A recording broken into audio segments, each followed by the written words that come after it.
I know every one of us has our own story about how we came to faith. For me, I was raised in a family where faith was important. Church on Sunday, grace before dinner. But my faith became my own when I made a personal decision to trust Jesus Christ during the spring of my freshman year in college. That night, my heart was literally broken wide, with gratitude and with joy, when I came to realize that what happened on the cross, in some small measure, actually happened for me. And I know all of you in the room share that same passion and that same sense of gratitude for what was done on our behalf. Years later, my faith has been tested, relied on more times than I could possibly count. All I know for sure today is I need Him more than ever. And He's really the center of my life and the center of my family's life.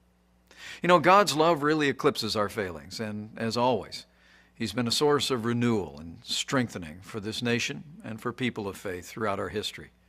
In these troubled times, I believe we stand at a turning point, when those who cherish faith, those who cherish freedom, those who cherish the sanctity of life and all the liberties enshrined in our Constitution should step forward and heed the call to action. I joined Donald Trump on the Republican ticket because I believe he has the right leadership and the right vision to make America great again. President Donald Trump will appoint justices to the Supreme Court who will uphold our Constitution and the rights of the unborn. Donald Trump will also sign into law legislation that will free up the voices of faith all across this country by repealing what's come to be known as the Johnson Amendment. The Johnson Amendment's literally been on the books since the 1950s, and it essentially threatens tax-exempt organizations and churches with losing their tax status if they speak out on important issues facing the nation from the pulpit. Donald Trump and I are both committed to work with renewed Republican majorities in the House and the Senate to repeal the Johnson Amendment once and for all. You know, the truth is that a careful study of American history has shown that the strength of our nation has come from our communities of faith. Throughout our history, it's been the voices of faith that more often than not have driven our nation to a more perfect union. It was the pulpits around the American founding that thundered against the tyranny of King George. It was the pulpits around America that spoke of the evils of slavery and brought an end to the scourge of slavery in America, even through a great civil conflict.